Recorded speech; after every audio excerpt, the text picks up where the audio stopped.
The series of American and Israeli attacks on Iran is persisting, in which around 1,500 civilians have been killed, while during this time, Iran has also sustained its retaliatory actions, due to which the ongoing tension in the Middle East has taken the form of a grave humanitarian tragedy.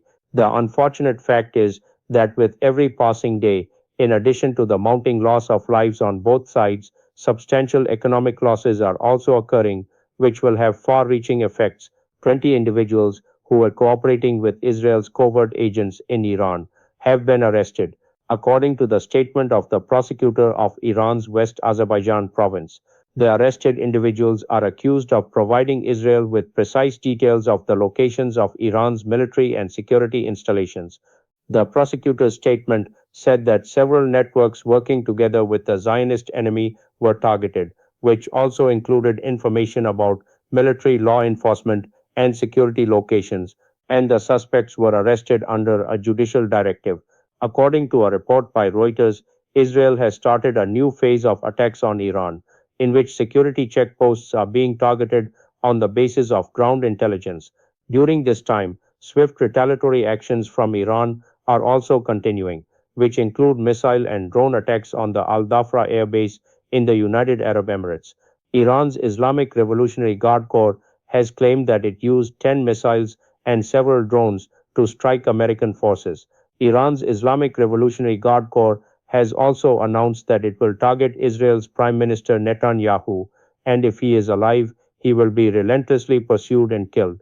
According to Iranian media, the IRGC said, if the Israeli Prime Minister responsible for the killing of children is still alive, we will find him and eliminate him with full force. Earlier, during a 50-minute conversation with the Russian president on Monday, Vladimir Putin had offered the transfer of uranium on the Iran issue, but it was rejected by Trump. Iran has made it clear that if any further attack is carried out on its territory, the response will be extremely severe. In this dispute, Iran initially retaliated after attacks on its key installations by carrying out operations in Bahrain and Kuwait, and gained full control over oil transportation through the Strait of Hormuz, which severely affected the global economic situation. The United States is further deploying 5,000 Marines and advanced bomber aircraft, while by attacking the Kargoil island on Friday, Iran's economic nerve was targeted from where 95% of its oil is exported. The U.S. Embassy in the Iraqi capital and consulate in Erbil, as well as other diplomatic missions, were targeted. Earlier, Iran requested its supporters in the region to identify U.S. interests and target them.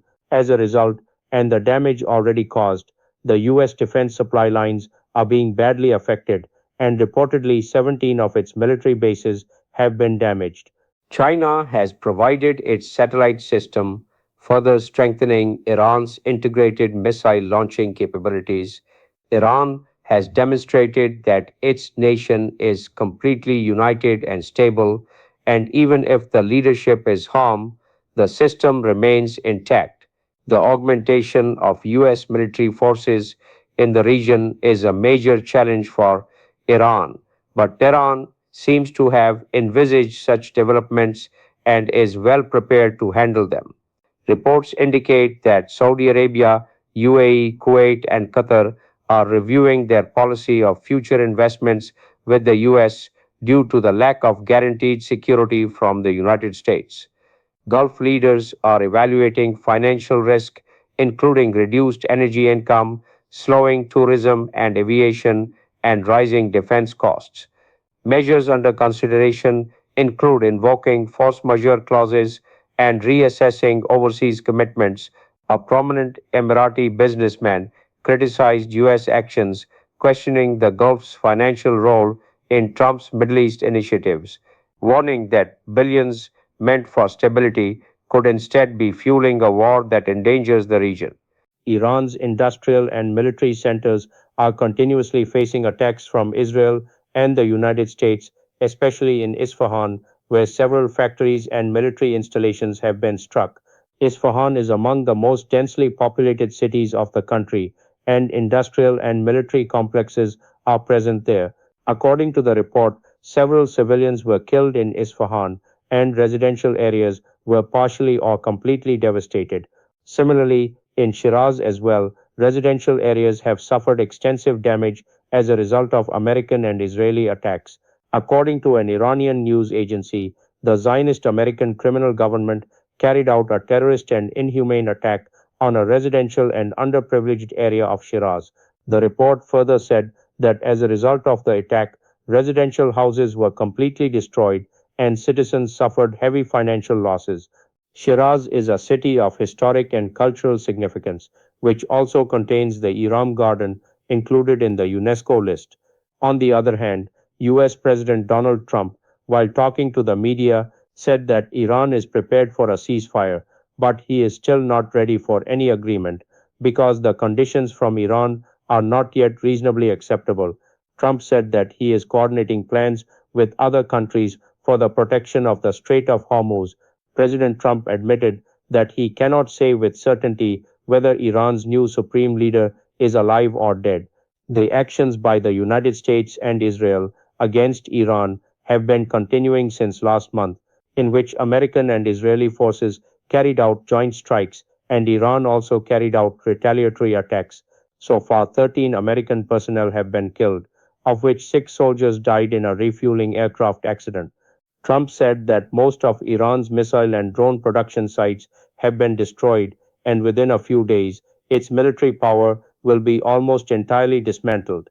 As a result of these attacks, a large number of civilians in Iran's Fars province, West Azerbaijan, and Isfahan have been affected, while hospitals, schools, and Red Crescent centers are also coming under attack. Iranian officials have made it clear that they will continue their actions in response to American and Israeli attacks.